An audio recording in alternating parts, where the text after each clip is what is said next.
ভাইটার কথাগুলো শুনে যান, ভালো লাগলে একটা লাইক দিয়ে যাবেন। করছো এত বছর বিদেশ করে, এই কাগজের টাকার অনেক কষ্ট পেয়ে আসছি। আমি সকল প্রবাসীদেরকে একটা কথা বলবো, ভাই জীবনে কিছু করেন বা না করেন, টাকা রাখতে পারেন বা না পারেন, নিজের নামে একটা অ্যাকাউন্ট খুলে আসবেন বাংলাদেশে। এই যে কিছু কাগজের টাকা, কিছু কাগজের টাকার জন্য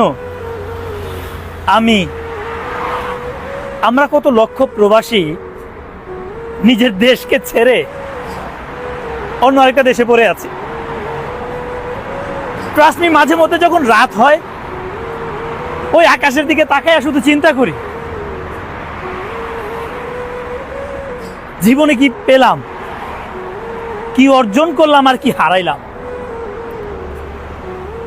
সবকিছু ক্যালকুলেশন করার পরে না, অর্জনের থেকে হারানোর দিকটা অনেক বেশি। যা হারিয়েছি তাহলে আমার জীবন থেকে 10 থেকে 15টা বছর, যা চাইলো আর কখনো ফিরে পাবো না। এই প্রবাসে আসলে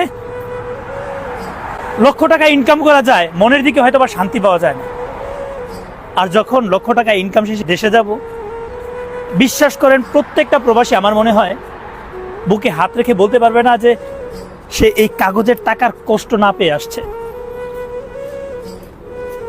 আমরা লক্ষ টাকা ইনকাম করা শেষেও দেশে যাওয়ার পর এমন অনেক প্রবাসী আছেন,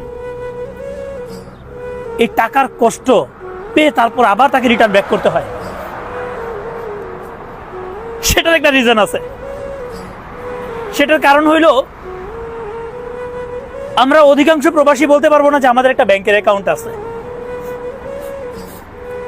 খুব কম প্রবাসী বলতে পারবেন এটা, খুব কম প্রবাসী যে তার নিজের একটা নিজস্ব ব্যাংকের অ্যাকাউন্ট আছে।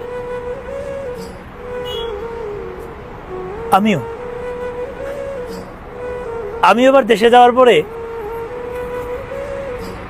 এই কাগজের টাকার অনেক কষ্ট পেয়ে আসছি। সমস্যা হচ্ছে ভাই, আমরা বেহায়া। হাজার কষ্ট পাইলেও যখন কষ্ট পাই তখন আমাদের ভিতরটা কাঁদে, কিন্তু কষ্টের মুহূর্তটা পার হয়ে যখন আমরা আবার কিছু টাকা হাতে পাই,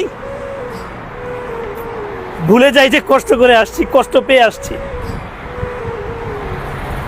তবে হ্যাঁ, আর ভুলবো না, আর ভুলবো না। যারা বিদেশে আসতে চান, আমি সকল প্রবাসীদেরকে একটা কথা বলবো, ভাই জীবনে কিছু করেন বা না করেন, টাকা রাখতে পারেন বা না পারেন, নিজের নামে একটা অ্যাকাউন্ট খুলে আসবেন বাংলাদেশে।